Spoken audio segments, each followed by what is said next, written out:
الحمد لله رب العالمين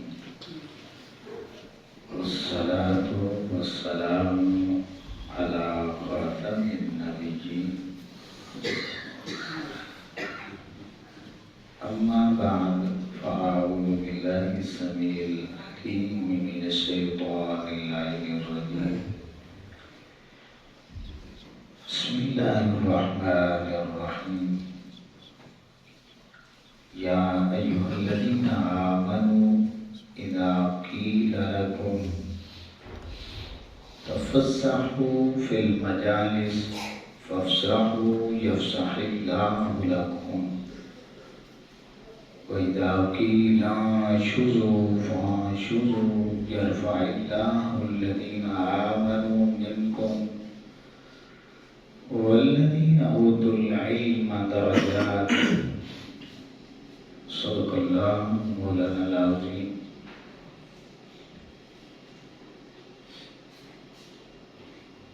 حمد و صلوات کے بعد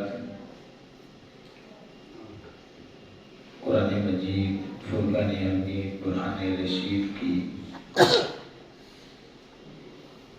ایک آیت کریمہ تلاوت کرنے کا شرف حاصل کیا ہے۔ میں دعا کرتا ہوں کہ اللہ رب العزت مجھے حق بیان کر کے سنا کے ہم سبھی کو عمل کی توفیق عطا فرمائے۔ امام الانبیاء صلی اللہ تعالیٰ علیہ وآلہ وسلم کے غلاموں، آج کا ہمارا جو مضمون ہے وہ ہے علمی مجالس کی برکات۔ سب سے پہلے اس آیہ مبارکہ کا ترجمہ سماعت کیجیے۔ اللہ فرماتا ہے کہ یا ایھا الذین آمنوا، اے ایمان والو، اذا قیل لکم، جب تم سے کہا جائے، تفسحوا فی المجالس، کہ مجالس میں کشادگی پیدا کرو، تو فافسحوا، بس کشادگی پیدا کر دیا کرو، یفسح اللہ لکم، اگر تم یہ کرو گے تو اللہ رب العزت بھی تمہارے اندر کشادگی فرما دے گا۔ وَإِذَا قِيلَ انشُزُوا فَانشُزُوا، اور اگر تمہیں کہا جائے کہ اب اٹھ کے چلے جاؤ تو پھر چلے جایا کرو۔ یرفع اللہ الذین آمنوا منکم، اللہ فرماتا ہے کہ وہ لوگ جن کو ہم نے ایمان کی دولت عطا کی ہے، والذین اوتوا العلم درجات، اور جنہیں علم کی دولت عطا کی ہے، اللہ رب العزت کے درجوں کو بلند فرمائے گا۔ اب اس آیہ کریمہ میں بنیادی طور پر 3 مضامین کو بیان کیا گیا ہے۔ پہلے نمبر پہ آداب مجالس کو بیان کیا گیا ہے، اور دوسرے نمبر پہ آداب رسالت مآب صلی اللہ تعالیٰ علیہ وآلہ وسلم کو بیان کیا گیا ہے، اور تیسرے نمبر پہ علمی مجالس کی برکات کو بیان کیا گیا ہے۔ بڑی توجہ کے ساتھ باتیں سننے والی ہیں۔ مجالس کی آداب کیا ہیں؟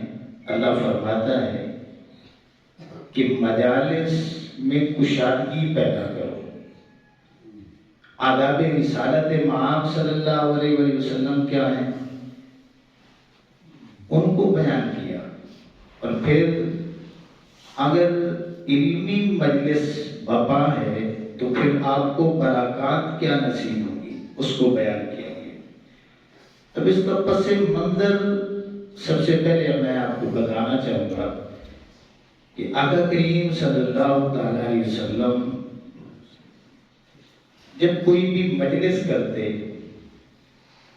تو اس وقت صحابہ کرام علیہ رضوان کی یہ کوشش ہوتی کہ وہ آقا علیہ السلام کے بالکل قریب جا کے بیٹھا کرتے. اب کوئی پیچھے سے آتا نا تو وہ جگہ نہیں دیتے تھے. اللہ رب العزت نے پھر قرآن مجید میں یہ بات ارشاد فرمائی کہ یہ آداب مجلس میں سے ہے کہ اگرچہ تم پہلے آ چکے ہو، اب جو پیچھے سے آنے والا ہے نا اس کو جگہ دے دیا کرو. ٹھیک ہے نا؟ اپنے بیٹھنے کا انداز تھوڑا سا چینج کر لو، اس کو جگہ دے دو. اگر تم اس طرح کر لو گے تو اللہ رب العزت بھی کرم نوازی فرمائے گا، تمہارے دلوں کو، تمہارے انداز کو اللہ رب العزت دل و دماغ کو کشادگی عطا فرما دے گا. اور دوسرے نمبر پہ آداب رسالت مآب صلی اللہ تعالی علیہ وسلم کو بیان کیا. کون سے؟ کہ جب مجلس اختتام پذیر ہو جائے تو اب صحابہ کرام کیا کرتے؟ بیٹھے رہتے. تو اللہ رب العزت نے یہ بات گوارا نہیں کی کہ اب یہ مجلس برخاست ہو چکی ہے، اختتام پذیر ہو چکی ہے، اب میرے حبیب کریم علیہ السلام کی طبیعت پہ یہ بات گراں گزر رہی ہے. تو اللہ رب العزت نے فرمایا ایک تو آداب مجلس میں سے یہ ہے کہ کوئی پیچھے سے آئے تو اس کو جگہ بنا دو. دوسرے نمبر پہ یہ ہے کہ جب مجلس اختتام پذیر ہو جائے تو پھر فوراً اٹھ کے چلے جایا کرو. اگرچہ تمہاری نیک نیت ہی ہے اور تم محبت کی وجہ سے بیٹھے ہو، لیکن اس میں میرے حبیب کریم علیہ السلام کو تکلیف ہوتی ہے. تو ایسے نہ ہو کہ جو تمہاری مجلس ہو رہی ہے، جو تمہیں اللہ کی طرف سے نوازشات کرم نوازیاں مل رہی ہیں، اگر میرے حبیب کریم علیہ السلام کو اس میں تکلیف ہے تو پھر تمہاری نیکی بھی بدی میں بدل جائے گی.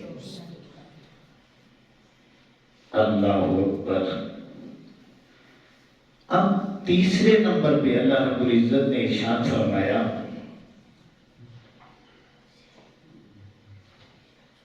کہ جن کو ہم نے ایمان کی دولت عطا کی ہے اور جنہیں علم عطا کیا ہے نا، وہ آداب مجالس کا بھی لحاظ رکھتے ہیں اور آداب رسالت مآب صلی اللہ علیہ وسلم کا بھی لحاظ رکھتے ہیں. اور اگر ان دو باتوں پہ اہل ایمان اور اہل علم عمل کر لیں گے، اللہ فرماتا ہے کہ پھر میں ان کے درجے بلند کر دوں گا. اللہ اکبر. کتنا بڑا انعام ہے. اب یہ ذہن میں رکھ لیں کہ عمومی طور پہ ہمارے یہاں یہ خرابی موجود ہے کہ ہمیں آداب مجالس کا کوئی لحاظ نہیں ہوتا. اور دوسری بات کہ اولین مخاطبین تو صحابہ کرام علیہ رضوان ہے، اس میں کوئی شک والی بات نہیں. لیکن یا ایھا الذین آمنوا کا صیغہ ہمیں یہ بتا رہا ہے کہ یہ عامت المسلمین جو قیامت تک آنے والے مومنین ہیں ان کے ساتھ بھی مخاطبت ہو رہی ہے کہ ہر مجلس کا ادب بھی کرنا ہے. ٹھیک ہے؟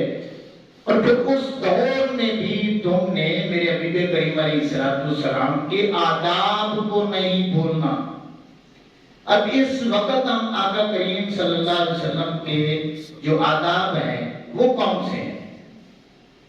اب علماء نے لکھا ہے کہ جب بھی آقا کریم صلی اللہ تعالی علیہ وسلم کا نام نامی اسم گرامی محمد صلی اللہ علیہ وسلم آ جائے تو پھر ہر اہل ایمان پہ فرض بنتا ہے، یہ اس کا حق بنتا ہے کہ وہ بڑے ادب کے ساتھ، تعظیم و تکریم کے ساتھ میرے حبیب کریم علیہ السلام پہ بے ساختہ طور پہ اس کی زبانوں پہ درود آ جانا چاہیے۔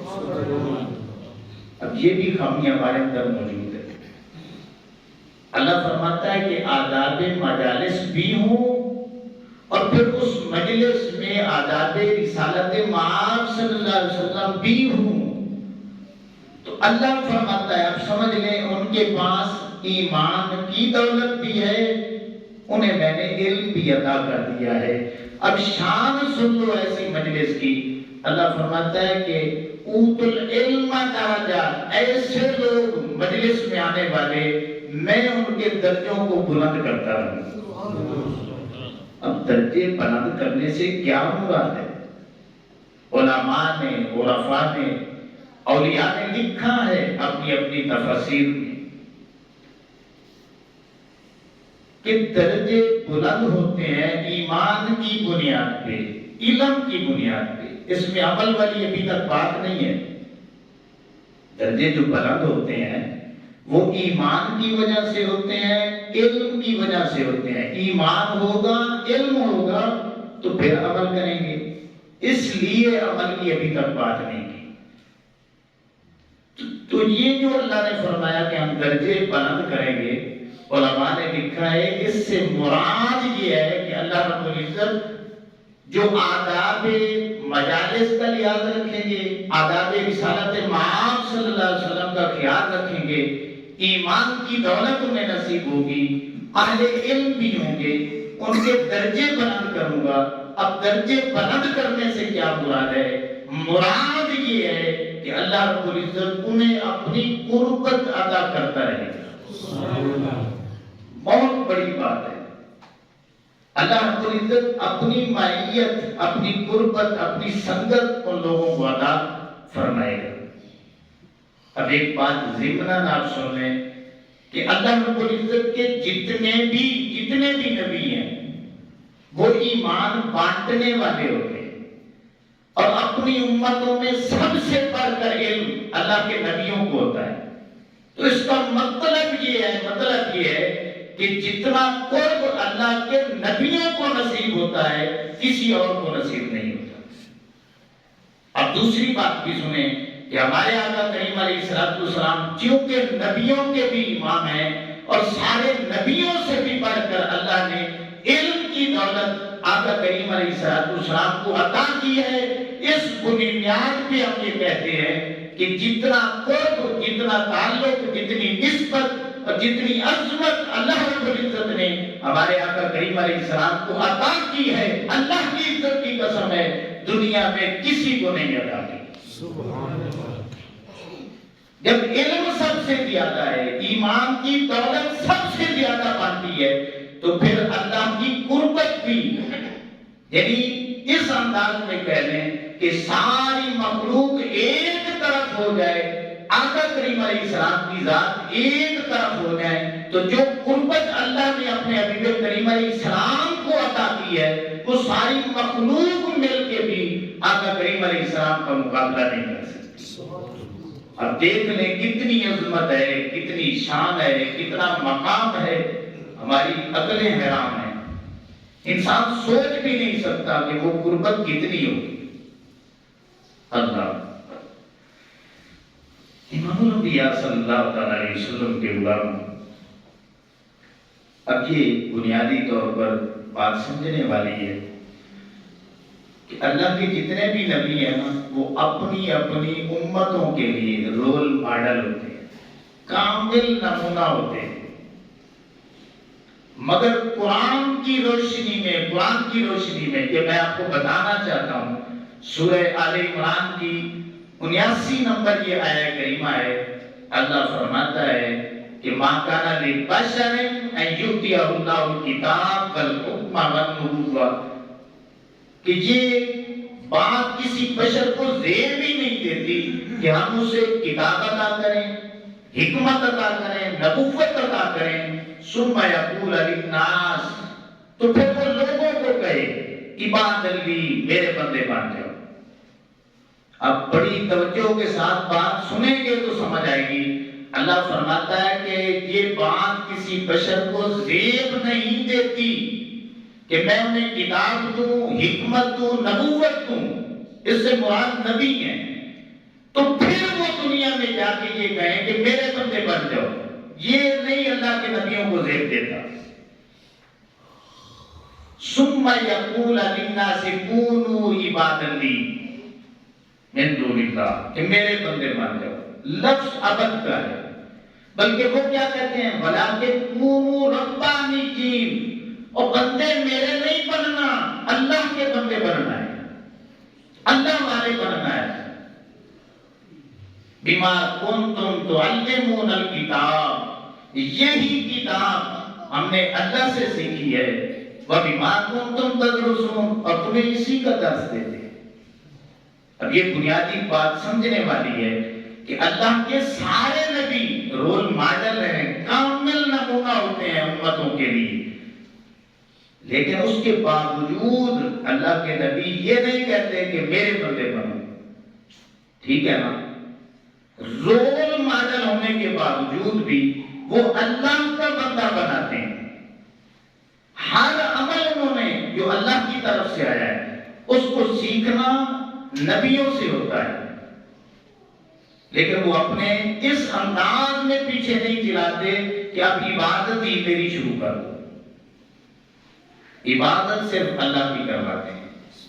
اب یہ ذہن میں رکھنے بنیادی طور پہ نقطہ ہے کہ جہاں جہاں پہ بھی اطاعت کا ذکر ہے، اتباع کا ذکر ہے، اللہ فرماتا ہے وَمَا أَرْسَلْنَا مِن رَّسُولٍ إِلَّا لِيُطَاعَ بِإِذْنِ اللَّهِ، کہ میرے رسولوں کی اطاعت کرنی ہے، کس بنیاد پہ؟ بِإِذْنِ اللَّهِ، اللہ کے اذن سے۔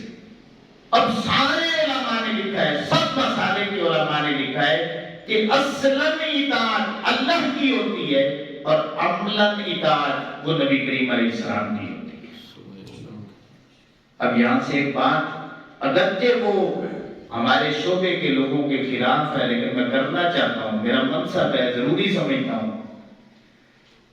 کہ رول ماڈل اللہ کے نبی ہوتے ہیں۔ اگر کوئی مجھے رول ماڈل بنائے گا پھسل جائے گا، گمراہ ہو جائے گا، کیوں؟ میں غلطی کر سکتا ہوں، کوئی سے غلطی ممکن ہے۔ کسی عالم کو، مولوی کو، پیر کو رول ماڈل بناؤ گے اور وہ درجہ دو گے جو نبیوں کا ہے، اللہ کی عزت کی قسم ہے ان سے بھی غلطیاں ممکن ہیں، بڑے سے بڑے عالم سے غلطی ممکن ہے، تو پھر پھسل جاؤ گے، گمراہ ہو سکتے ہو۔ آپ نے اس وقت تک میری بات بھی اس وقت تک سننی ہے جب میں اللہ کی بات کروں اور آقا کریم علیہ السلام کی سچی بات کروں۔ اگر میں ادھر سے پھسلتا ہوں پھر مجھے بھی چھوڑ دینا، میں خود بھی جہنم کا ایندھن بنوں گا، آپ کو بھی بنا دوں۔ جب تک میں اللہ کی بات کرتا ہوں، آقا کریم علیہ السلام کی بات کرتا ہوں اور سچی بات کرتا ہوں، حوالہ بھی دیتا ہوں، تو پھر میری بات باندھو، اگر نہیں کرتا مجھے بھی چھوڑو۔ اللہ اکبر۔ تو کسی نے کیا خوبی کہا ہے کہ محبوب کبریا کا در پاک چھوڑ کر اللہ تک کسی کی رسائی ہو کس طرح، اللہ تک کسی کی رسائی ہو کس طرح، جب تک دکھائے راہ نہ سیرت حضور کی، بھٹکے ہوں کی رہنمائی ہو کس طرح۔ تو ہم سب نے، میں نے، آپ نے، سبھی نے کوشش کرنی ہے کہ ہم سبھی نے آقا کریم علیہ السلام کے پیچھے چلنا ہے۔ آئیے بات سمجھے نہیں ہے؟ اس کی وجہ ایک میں مثال دے دیتا ہوں تاکہ آپ کو تھوڑی سی بات میری سمجھ آ سکے۔ اب بڑے سے بڑے عالم کے پاس چلے جائیں، پیر کے پاس چلے جائیں، آپ دو وجہ سے اس کے پاس جائیں گے، محبت کی وجہ سے جائیں گے، ٹھیک ہے نا، یا آپ کو کوئی کام ہوگا دنیاوی طور پہ، لیکن ایسی صورتحال نہیں ہوتی۔ علم دین کے سلسلے میں جائیں گے، محبت کی وجہ سے جائیں گے، یا محافل کے لیے ٹائم لینے کے لیے آپ جائیں گے، یہی صورتیں بن سکتی ہیں۔ اب آپ نے، میں نے یہ چیک کیا ہے، آپ نے کیا ہوگا کہ آپ ادھر سے محبت لے کے جاتے ہیں، جب وہاں پہ جاتے ہیں تو جو آپ کے دل میں محبت ہوتی ہے نا، وہ آگے سے آپ کو محبت نظر نہیں آتی. آپ اپنی ذات کی وجہ سے نہیں گئے، اگر گئے ہیں تو آپ بھی غلطی پہ ہیں. آپ بن کے گئے ہیں آقا کریم علیہ السلام کے مہمان، محفل کی دعوت دینے کے لیے گئے ہیں کہ فلاں دن ہمارے گھر میں، ہمارے محلے میں، مسجد میں محفل ہے تو آپ نے آنا ہے. آگے سے وہ سلام بھی نہیں دیتا، اس طرح کر دیتا ہے، اس کا رویہ ٹھیک نہیں ہوتا، اور اس کے چمچے اور کڑچھے آگے کھڑے ہوتے ہیں تو وہ ان کا انداز، ان کا لب و لہجہ، ان کا انداز تکلم بھی بتا رہا ہوتا ہے کہ اس کے اپنے ماننے والوں میں ابھی تربیت جو ہے نا ان کی ضروری ہے، کرنے والی ہے. یہ صورتحال ہوتی ہے کہ نہیں ہوتی؟ اب اس کے کتنے مرید ہوں گے یار، یہ بتاؤ؟ 1 لاکھ ہوں گے اس وقت جتنے بیٹھے ہوں گے، آپ 1 لاکھ ہی لگا لیں. ہوتے نہیں ہیں 1 لاکھ، زیادہ زیادہ 2000 3000. وہ 2-3 ہزار سے ملاقات کرے گا؟ بتائیں. نہیں، وہ کہے گا مجھے آگے جانا ہے، مجھے کام ہے، ضروری ہے. اب ایک طرف اس بندے کا نمونہ ہے جو آپ نے دیکھ لی ہے، اب دوسری طرف آقا کریم علیہ السلام کا نمونہ دیکھیں. اللہ کی عزت کی قسم اٹھا کے کہہ رہا ہوں، آخری جو آقا علیہ السلام نے خطبہ دیا حجۃ الوداع کے موقع پہ، آقا کریم علیہ السلام نے اعلانات کروائے کہ جس نے بھی میرا کلمہ پڑھا ہے، میرا صحابی بنا ہے، میں حکم دیتا ہوں کہ وہ اس حج میں ضرور شریک ہو. کیوں کہ اللہ نے مجھے بتا دیا ہے کہ یہ میرا آخری خطبہ ہے. اب تمام مسالے کے علماء نے لکھا ہے، اگر 1,34,000 صحابہ کی تعداد تھی تو اس حج کے موقع پہ سارے صحابہ موجود تھے. اب جب خطبہ مکمل ہوتا ہے، آپ پڑھ کے دیکھ لیں، آقا کریم علیہ السلام سب سے ملاقات کرتے ہیں. اب یہ بڑے پیر ہیں، ہم ان کو مانیں جو سلام لینے کے لیے اس طرح کرتے ہیں. یہ سب سے بڑے پیر جن کا نام محمد مصطفیٰ صلی اللہ علیہ وسلم کی ذات ہے، 1 لاکھ سے بھی زیادہ کا مجمع ہے. صحابہ کرام ملتے ہیں، ان کو پتہ چل جاتا ہے کہ آقا علیہ السلام کی باتیں بتا رہی ہیں کہ آپ آقا علیہ السلام کی اس دنیا سے چلے جائیں. اب صحابہ بیان کرتے ہیں جنہوں نے آخری ملاقات کی، قسم اٹھا کے کہتے ہیں، حدیث کی کتابیں بھری پڑی ہیں، دنیا والوں سن لو، جس صحابی نے بھی جتنی دیر آقا علیہ السلام کا سلام دیتے ہوئے ہاتھ پکڑ کے رکھے رکھا، آقا علیہ السلام نے چھڑانا بھی گوارا نہیں کیا. یہ نمونہ ہے آقا علیہ السلام کا کہ آقا علیہ السلام نے کسی کو جھڑکی نہیں دی، کسی کو نہ نہیں کی، اپنے دروازے سے دور نہیں کیا، آنے والوں سے محبت کی ہے. آج ہمارا انداز ہے، میرے پاس کوئی آ جائے میں اسے جھڑک دیتا ہوں. کیوں بھائی؟ دعویٰ ہے میں آقا علیہ السلام کے مصلی پہ بیٹھا ہوں، اور پھر نمونہ تو آقا علیہ السلام والا کوئی نہیں ہے. اگر میرا نمونہ آقا علیہ السلام سے ملتا ہے تو پھر آپ میرے قریب ہوں، اگر نہیں ملتا تو خدا را وہ کوئی بھی ہو، چاہے میں ہوں کوئی بھی ہو، آپ اس سے دور ہو جائیں. اور جس کو آقا علیہ السلام کی ایک سنت سلام لینے کے آداب کا نہیں پتا، وہ علم دین آپ کو کیا سکھائے گا؟ جب جائیں اس کا بھی حق بنتا ہے، وہ جتنا بھی اس کا ضروری کام ہے اس کو چھوڑے. آقا علیہ السلام کا مہمان آ گیا ہے، اب سب سے بڑھ کر اس کا حق بنتا ہے کہ وہ آنے والے سے ملاقات کرے، اس کی محبت جو ہے جتنی اس نے کی ہے کم از کم اس سے کم درجے کی تو وہ دکھائے، تو پھر اس کا نمونہ آقا علیہ السلام سے ملے گا. تو یہ ضمن میں نے آپ کو ایک بات کر دی. اللہ اکبر. تو اس لیے آپ نے ہر بات کو آقا علیہ السلام کی بارگاہ سے لینا ہے. یہیں سے ہم سبھی کو غلطی لگی ہے تو ہم جو ہے نا گمراہی کی پٹڑی پہ پھر چلنا شروع کر دیتے. تو امام الانبیاء صلی اللہ تعالی علیہ وسلم کے علماء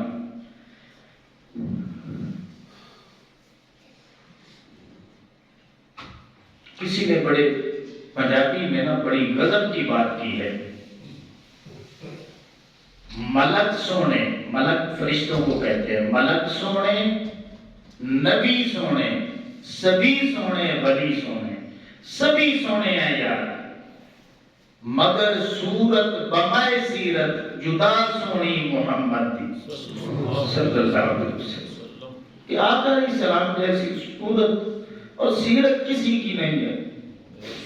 اور پھر یہ ہمارے یہ قریب ہے نا انڈیا، اس کا ایک بہت بڑا جو یہ ہندوؤں کا لیڈر گزرا ہے چندر پرکاش، بڑا مشہور نام ہے، تو اس سے جب پوچھا گیا نا تو وہ شاعر بھی تھا، اس نے بڑی زبردست بات، اس نے کہا اگرچہ میں اس نبی کا کلمہ نہیں پڑھتا لیکن تم نے پوچھی ہے نا سیرت اور صورت، اب جو میں نے کتابوں میں پڑھی ہے نا وہ میں آپ کو سنانا چاہتا ہوں۔ وہ کہتا ہے کہ غم جس کی فضیلت پہ دو عالم کی جبی ہے، غم جس کی فضیلت پہ دو عالم کی جبی ہے، سجدہ گاہ کونین وہ طیبہ کی زمین ہے، دنیا کا عقیدہ ہے اور میرا بھی یقین ہے جو شے ہے مدینے میں کہیں اور نہیں ہے، اللہ کا کوئی اتنا بھی محبوب نہیں ہے، سیرت بھی ایسی آپ کی صورت بھی ایسی ہے، صورت بھی بڑی اعلیٰ ہے سیرت بھی بڑی اعلیٰ ہے۔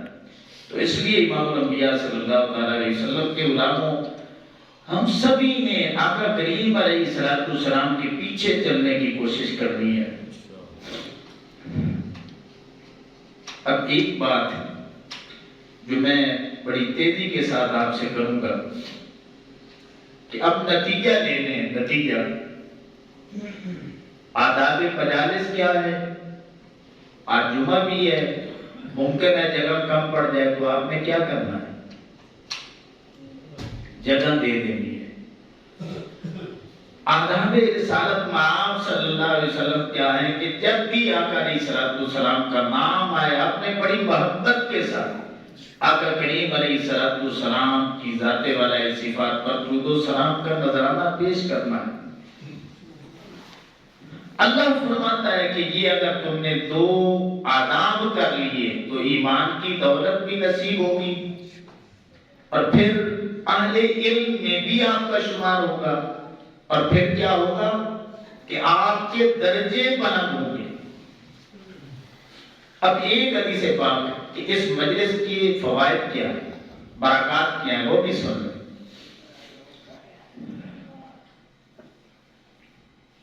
کہ یہ ترمذی شریف میں 3600 پورے 3600 نمبر حدیث پاک ہے، یاد رکھنی بھی آسان ہے کہ آقا کریم علیہ السلام فرماتے ہیں کہ جو فرشتے اللہ کی طرف سے آتے ہیں نا ایک تو لوگوں کا اعمال نامہ چیک کرنے کے لیے، آقا علیہ السلام نے فرمایا اس کے علاوہ بھی کچھ اللہ نے فرشتے بھیجے ہوئے ہوتے ہیں۔ اب ان کی ڈیوٹی کیا ہوتی ہے کہ دنیا میں پھیل جاؤ، جہاں پہ میرے ذکر کی بات ہو رہی ہے اس مجلس کو پہلے آسمان تک گھیر لو، جب تک مجلس بقا رہتی ہے، قائم رہتی ہے، اس وقت تک میری رحمتوں کا نزول جو ہے اس مجلس پہ ہوتا رہنا چاہیے۔ اب کیا ہوتا ہے جب مجلس برخاست ہوتی ہے، فرشتے اللہ کی بارگاہ میں جاتے ہیں، اللہ پوچھتا ہے کہ میرے بندے کیا کر رہے تھے؟ فرشتے عرض کرتے ہیں مالک وہ تیری تعریف کر رہے تھے، تیرا ذکر سن رہے تھے۔ اللہ پوچھتا ہے کہ میرے بندوں نے مجھے دیکھ لیا؟ فرشتے کہتے ہیں مالک دیکھا کوئی نہیں، بے دیکھے تیری تعریفیں کر رہے ہیں، تیرا ذکر سننے میں مصروف ہے۔ اللہ فرماتا ہے میرے فرشتوں جواب دو، اگر وہ مجھے دیکھ لیں تو پھر ان کے ذکر کی کیا کیفیت ہوگی؟ فرشتے کہتے ہیں مالک پھر تو وہ ہمہ وقت تیرے ذکر میں ہوں گے۔ اللہ پھر پوچھتا ہے میرے فرشتوں بتاؤ تو صحیح میرے بندے کیا مجھ سے مانگ رہے تھے؟ فرشتے کہتے ہیں مالک وہ جنت مانگ رہے تھے۔ اللہ پوچھتا ہے فرشتوں بتاؤ تو صحیح میرے بندوں نے میری جنت کو دیکھ لی ہے؟ آگے سے فرشتے کہتے ہیں مالک تیری جنت کو دیکھا نہیں ہے۔ اللہ فرماتا ہے کہ اگر میرے بندے میری بنائی ہوئی جنت کو دیکھ لیں انہیں دنیا کی لذتیں بھول جائیں۔ اللہ پھر پوچھتا ہے میرے فرشتوں میرے بندے کس چیز سے پناہ مانگ رہے تھے؟ فرشتے عرض کرتے ہیں مالک وہ دوزخ سے پناہ مانگ رہے تھے۔ اللہ فرماتا ہے میرے فرشتوں بتاؤ تو صحیح دوزخ انہوں نے دیکھ لی ہے؟ وہ کہتے ہیں مالکہ دوزخ دیکھی نہیں ہے، اللہ فرماتا ہے اگر وہ دوزخ کو دیکھ لیتے تو دوزخ سے پھر کتنا ڈرتے، میری طرف کس طرح دوڑ کے آتے۔ جب یہ سوال و جواب ہو جاتے ہیں، آگے اللہ فرماتا فرشتوں جاؤ لکھ دو اس مجلس میں آنے والے تمام لوگوں کی میں نے مغفرت کر دی ہے۔ فَإِنِّي أُشْهِدُكُمْ أَنِّي قَدْ غَفَرْتُ لَهُمْ، میں نے سب کو بخش دیا ہے۔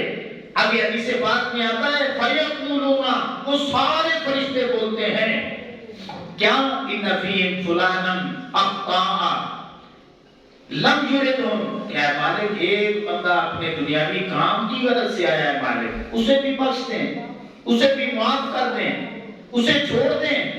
وہ تو کوئی دنیاوی مقصد لے کے بیٹھا تھا، کسی سے کام تھا تو اسے بیٹھنا پڑ گیا۔ آگے اللہ کی آواز آتی ہے جلالانہ انداز میں ہم القوم لا یشقی جلیسہم، اب میرے فرشتوں ہٹ جاؤ، یہ ایسی مجلس ہے علم کی، عمل کی، تقوی کی، طہارت کی کہ اس میں آنے والا کوئی بدبخت رہتا ہی نہیں ہے۔ میں نے سب کو معاف کر دیا ہے، اس کو بھی معاف کر دیا۔ تو علمی مجالس کی برکات سن لیں، اللہ کی عزت کی قسم ہے، اللہ بخش دیتا ہے، لیکن ہم انسان ہیں، کمزوریاں دکھاتے ہیں، اس بخشش کو ہم سنبھال کے نہیں رکھتے، ہم ضائع کر دیتے ہیں کہ پھر دوبارہ مجلس میں نہیں آتے، پھر علم جو حاصل کیا اس پہ عمل نہیں کرتے، تو وہ بخشش ہم خود ضائع کر بیٹھتے ہیں۔ تو اس لیے امام الانبیاء صلی اللہ علیہ وسلم کے غلاموں آداب مجالس کا بھی خیال رکھیں، آداب رسالت معام صلی اللہ علیہ وسلم کا بھی خیال رکھیں، ایسی مجالس میں ضرور شرکت کیا کریں جہاں آپ کو علم نصیب ہوتا ہو، تقوی ملتا ہو، طہارت ملتی ہو، عمل کی رغبت ملتی ہو، اللہ یاد آتا ہو، آقا علیہ السلام کی محبت بڑھتی ہو، ایسی مجالس میں ضرور جایا۔ تو امام الانبیاء صلی اللہ علیہ وسلم کے غلاموں، میں دعا کرتا ہوں کہ اللہ رب العزت ہم سبھی کو ان باتوں کو یاد کر کے یاد رکھنے کی اور ہمیں عمل کی توفیق عطا فرمائے۔ وما علینا الا البلاغ المبین۔ الصلاۃ والسلام